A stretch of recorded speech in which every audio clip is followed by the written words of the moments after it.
In this tutorial, I'm going to show you how to hand sew a fabric key tag. First, you need to gather your supplies. This includes some scissors, a needle threader if you wish, a needle, some thread, fabric, and a key ring. The fabric should be cut 8 centimeters wide by about 36 centimeters long. You can start by threading your needle. You'll need to remove about 70 or 80 centimeters of thread for this. Trim off the end, and I'm going to show you how to use the needle threader. So first of all, you place the wire through the eye of the needle, then you thread the needle threader itself. You must hold the wire carefully as you bring it through the eye of the needle so the wires don't fall out of the needle threader. When you bring the needle threader out of the eye, make sure you hold onto the thread to ensure that it also doesn't leave the eye with the needle threader. Next up, you're going to double over your thread, so you find the two ends of your thread and join them together, and then you're going to tie them together in a triple knot. So how I do this is I get the two ends and I wrap the thread around the end of my finger and then push the little end through the loop. And I do this 3 times to make sure the knot is big enough to stop the thread from going straight through the fabric. This takes lots of practice. Okay, so now we're moving on to our fabric, and you need to set up an ironing board for this. And what we're going to do is iron in all 4 edges of the fabric about 1 centimeter. So I start with the 2 short ends, so you can see that's been folded over 1 centimeter and ironed down, and then I repeat this on the other side, folding over 1 centimeter and ironing down. Now make sure you have permission to use the iron, and make sure you keep your fingers away from the hot part of the iron. Moving on to the long edges now.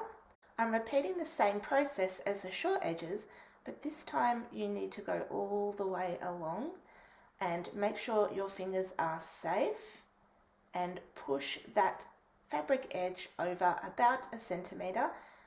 Even if you can't get it exactly 1 centimeter, just make sure that it is parallel to the edge of the cut edge, so your final key tag is symmetrical. Okay, you've now got the 4 edges ironed over, and now what we're going to do is fold the entire thing over on itself longwise, and you're going to iron a big crease or fold down the center of your key tag. So when you're doing this, you need to make sure that those long edges are in line with each other and that you don't have one overlapping the other one.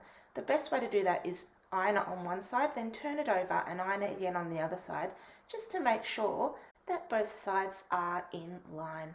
Okay, now your ironing is complete, you're ready to start sewing.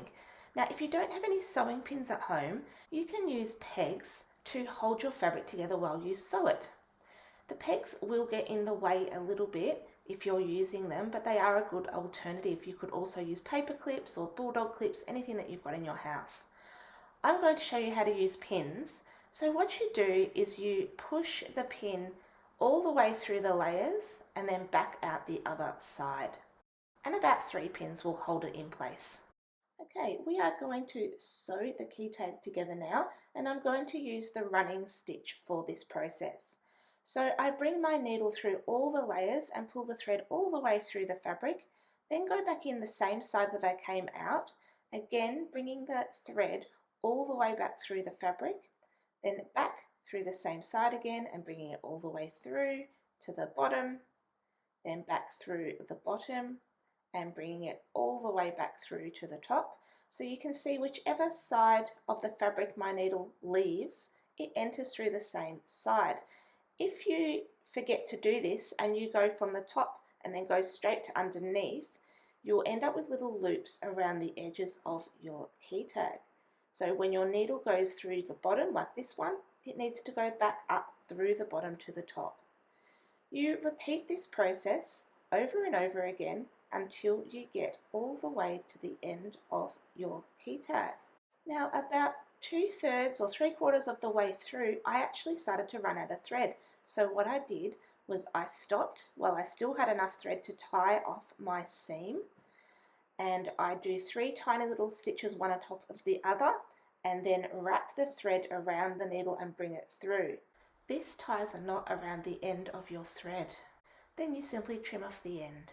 Next, I am rethreading my needle, tying a new knot in the end, because every time you thread your needle you need to tie a knot in the end, and then going back through the same place where I tied off and continuing along by doing the running stitch all the way to the end of the fabric. When you do get to the end, you will need to tie off the seam, and again what you need to do is you do 3 tiny little stitches, one on top of the other, in the same place, and then on the last stitch wrap the thread around the needle 3 times and bring the thread through on itself to tie that knot. Again, you need to trim off the end of your thread, and now you need to remove your pins. Now you do have the option of sewing another running stitch down the other side of your key tag if you wish, or you can go straight to making it into the loop. I've chosen to go straight into making it into the loop, so what I have done is I've brought those 2 ends together, and again I'm using the running stitch to sew them in place. Now at this point you are sewing through lots of layers of fabric here, so you need to be careful of your needle. Now I've chosen to also sew on a decorative button over the end here.